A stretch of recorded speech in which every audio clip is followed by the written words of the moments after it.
You will be blessed today. We have one man facilitator, and we're going to put him out.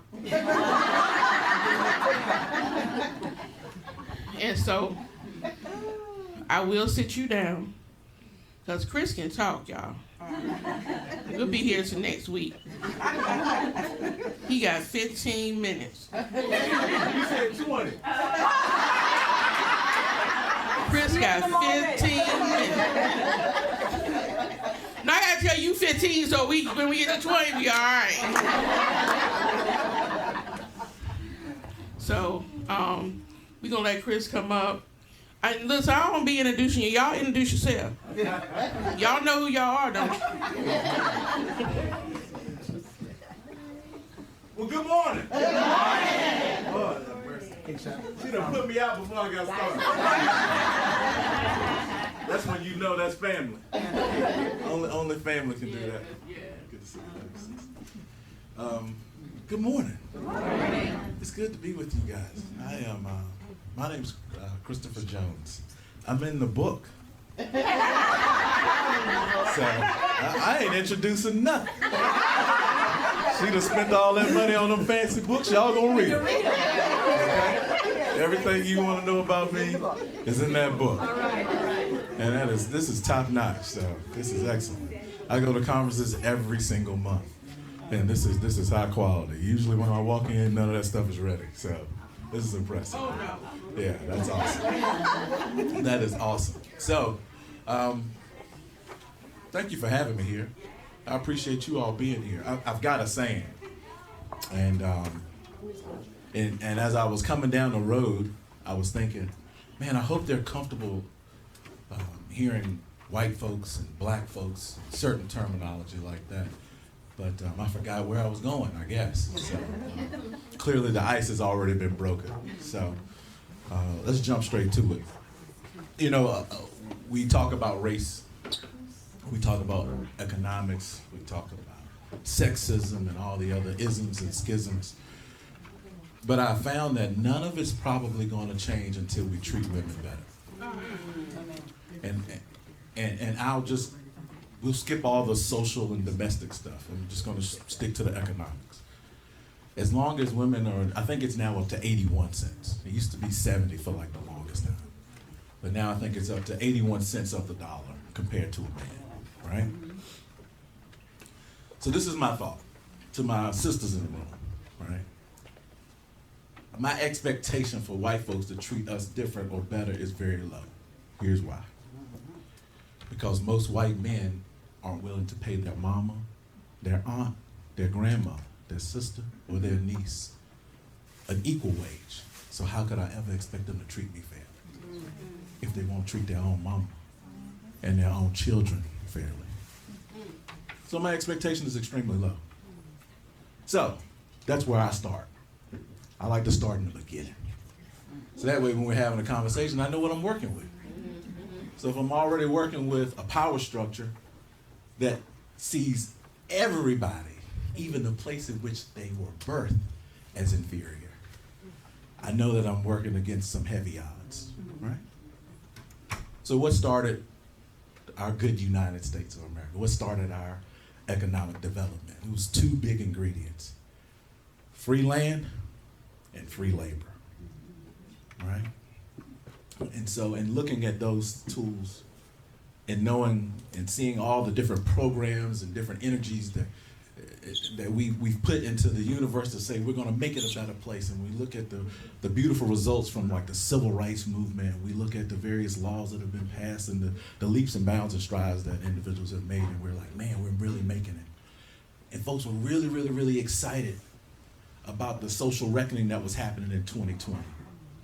And so in the midst of all of that attention, while folks were marching and folks were starting to have more conversations about white privilege and this social reckoning happening, and we felt like we were getting somewhere, black businesses were shutting down.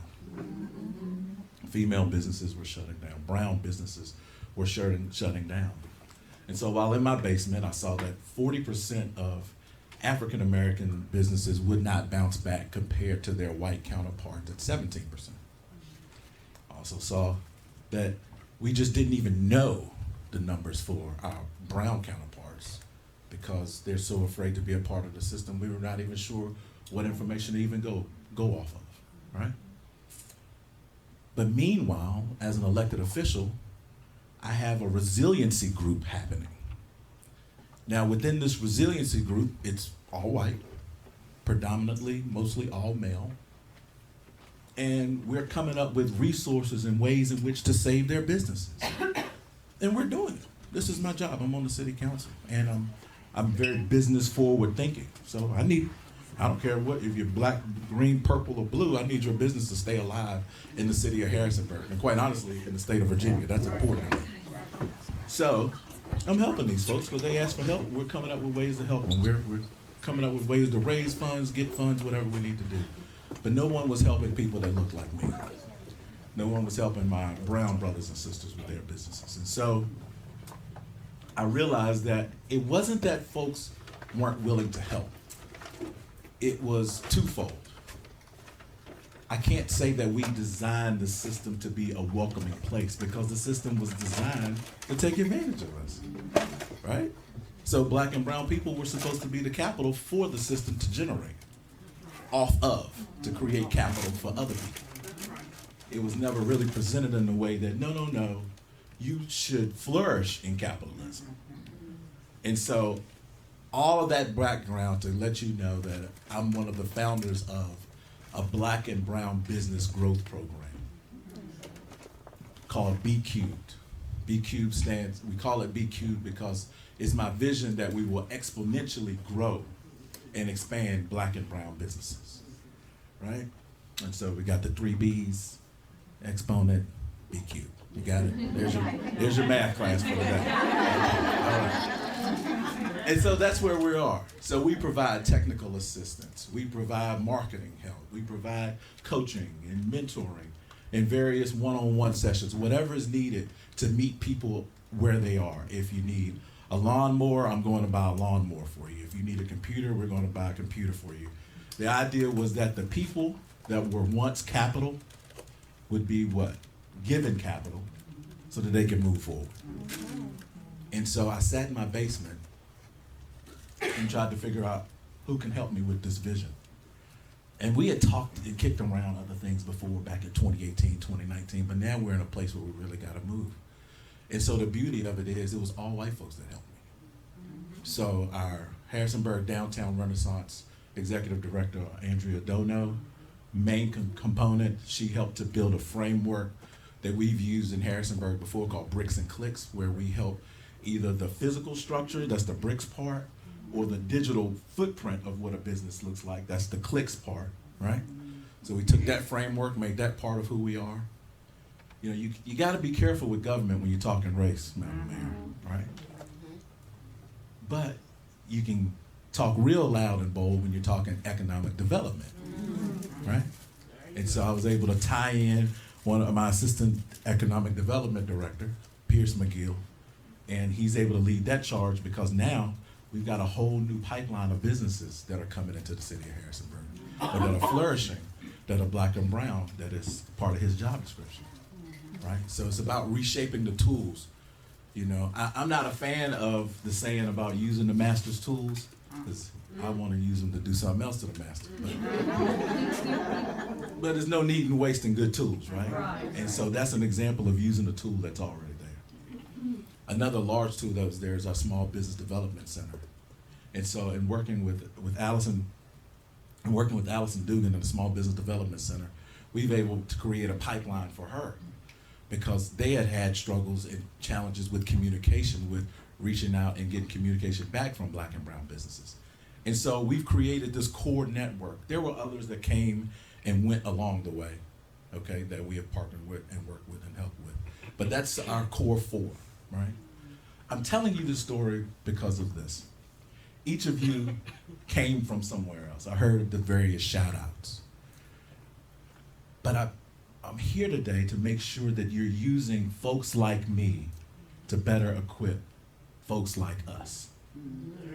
Meaning that, are you using your locally elected officials? Are you using your state and federally elected officials to help the advancement of Black and brown people, most especially women. You can and should be. So, here's my phone number. It's 703-798-5577. That's my phone number. So, 703-798-5577. I can honestly say that I've never given my phone number to so many people that I knew were gonna call me. And I'm married. This is cool. I can say I gave my phone number to like 50 women. And half of them might gonna call me. This is pretty cool. My eyes, I'm back. Until I get back in the car. But I wanted to make sure you had my phone number because the goal is, for me, is for you to, in your localities, you should be able to do what we did with BQ. The goal is that you can go to your economic development, you can go to your small business development centers, you can go to your locally elected officials and say, you guys need to be working together better for us. And they're gonna go, oh, well, we already do. Just go fill out this form, and then stand in line and fill out this form, and then go talk to this person, and go talk to this person. And by the time you do that, a year's passed, right? So it's about pooling the resources together in one place so that it's less intimidating and so that the barriers are taken away. The power is yours. We work for you. And a lot of times it comes across as though we are the ones that should be honored. And I appreciate that, and that sounds cool. But at the end of the day, I'm a representative. I'm just the other guy that lives in Harrisonburg. And instead of, coaching baseball, I'm the elected official. That's the way I view it. I'm just a regular person. But we can't be used until people that live in the use us. You have to put us to work. And so a lot of times folks say, government isn't working for me, this isn't working for me. It's because you're not using the tool. And you got to actually work it. So attend the actual meeting, not the side meeting. You know, when people say, hey, I met with my local elected official, we had coffee. Guess what happens when you have coffee? Nobody saw you have the damn coffee. Nobody knows. It never happened. Unless the conversation from the coffee happened in the city council meeting, it doesn't come to life. Okay? All right? So all the meetings that happen in the churches and at the conference, it don't count. It sounds good, it looks nice. It's got to happen between Monday through Friday, between 8 and 5, okay? So use the tool. So that's why I gave you my phone number. So if there's a way in which I can help you to shape what it looks like in your locality, I think I can help you do that, or at least help to point you in the right directions. I think I've went 15 or 20 minutes. So I'm gonna leave before I get put out. Tell them what you do. Oh, okay, yeah. So I have a real job too. Thank you. Oh, yes. Oh, so I'm on the city council. I've been elected 3 times. I'm an elected, so yeah, I'm just not up here just talking. So, I guess I should have, maybe I should have introduced myself. Okay, it's in the book though, Dion, it's in the book. But just to be fair, so she's right. So I've been elected 3 times. I was elected in 2014, 2018, 2022. I've served as mayor. I'm on the National Black Council of Locally Elected Officials. I'm on a Race and Equity and Leadership Board for the National League of Cities, the University Town and Gowns for the National League of Cities, just various different accolades and things of that nature. But at the end of the day, for me, it's about just helping people. And I'll close with this. So I used to bank at Wells Fargo, right? And so I used to. Heard that part, right? Yeah. I ain't, talking bad about no banks, but I'm just saying. But I used to bank at Wells Fargo. We'd go in the bank, and I see Shannon at the bank. And she was a banker. And the little advice that she would give me here and there, they turned out to be nuggets that changed your life forever. And so it's, my credit's awesome, my house is awesome, all those little things. And I can say that confidently and boldly because I listened to somebody. It just gave me free advice along the way as I was coming into the bank to do a little this or a little that. You take that little advice though, and it can make a huge difference and a huge impact. And so you never know how you're helping somebody. So my goal is to help as many people as I can. I hope that you take the information I just gave you and use that to help as many people as you can, and just partner up with folks, okay? So, like I said, that's my phone number. Shoot me a text and say, hey, I live in this city. Do you know anybody on this particular elected board? How can we go around? And then we can talk about the politics of that to figure out how to make women more entrepreneurs, and as far as women, black and brown people, but most of all, how to just use your government as a tool. Because if you're not using it, unfortunately, it's using you. That's right. Okay? And they can't do it. That's very good. And I'll go even further. Unless you, see, Shanda and Sharon are activists that get in front of locally elected officials. They get in front of the state elected officials. They get in front of federally elected officials. A lot of activists never do that. And so they're just acting. Until you, so the activism doesn't work until. So look, I'm gonna end on a high note there. I appreciate y'all's time, and y'all have a great time. Yes, ma'am. I work at UVA. Okay. Specifically in economic development, supplier diversity. Oh. So I want to know how impactful, as far as dollars, what your program has done for small businesses. Oh, well, You got something in here. yeah. Well, let's say as far as dollars. So we've raised money and give it away. Mm-hmm. So our goal, we've received a $100,000 community navigator grant. That came from the Fed, right? So it was 5 of us. Debbie Irwin. She brought together 5 different energies from the valley, right? And so Rise was one of them, and our B Cubed was one of them. You're going to hear from someone else. That's another one of them as well. Anyway, the 5 of us came together, received that $500,000 for this area, right? That was one. We also received $50,000 from Governor Northam at the time. That went directly for residents within the city of Harrisonburg. But I left this part out, and so I'm glad you asked that question. When we first started the program, I just went to businesses individually and asked them to give me money to give away. And they did it. And that's how the program got started. Because they know the truth. Like, you can't deny it. And so in the heart of the pandemic, you know, it was on TV every single day. On one screen, people are dying from COVID, and on one screen, people are going through this social reckoning. And so I went to different banks and different facilities and literally raised money, whether it was $100 or $5,000 or $15,000, and folks gave me that money and I gave it to them. And so we used that money to pay for facilitators to help businesses. One of the businesses that's spotlighted in your program is a part of our program as well. It's another one back here. It's a baker. She's a part of our program. And so we've given out grants that are $3,000 to $5,000, or invested even more than that as far as technical assistance and coaching and helping those particular businesses. Okay, thank you. Yeah. And we've helped them from infancy, so someone with just an idea, or one of the salon owners is 30 years old, and it's completely changed her business all the way. She's making more money than she ever would have imagined in her latter years than she did in her former. So, any other questions? Yes, ma'am. So, as a pastor, we are in an area where we are, it's predominantly Caucasian. Okay. And we've reached out, you know, we've tried to, we had a fun and family day last year, and we didn't get any support. And so we are at a place where we're saying, we wanna reach out, and we're here, but nobody comes. And so, In relation to your church, or? no, just as coming together as people, you know, we don't get any Response. any response at all. Okay. I'm not talking about a little bit. We don't get any.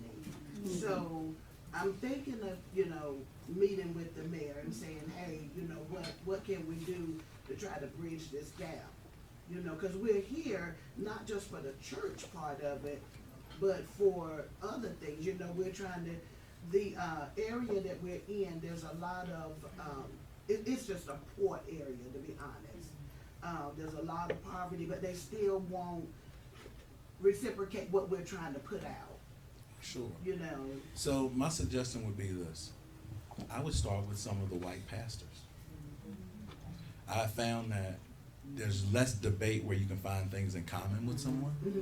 And so if I were you as a pastor, I would probably speak to some of my white counterparts as pastors. And I would start there.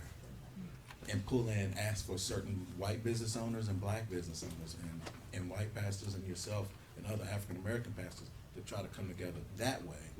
And then try to move as a unit versus trying to just do it on your own. Because if it's just on your own, it's a black event. Yes. If you partner with somebody else, it becomes a community event. All right.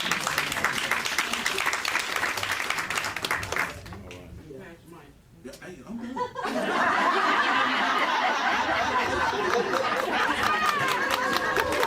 Thank you so much, Chris. Thank you. Awesome. Can the BQ people please stand up in the house? Yay, what my BQ is also a sponsor of the summit and helped with the expenses of the summit and the gala, and they sent people. So awesome. Thank you. Thank you. Thank you so Have a great day.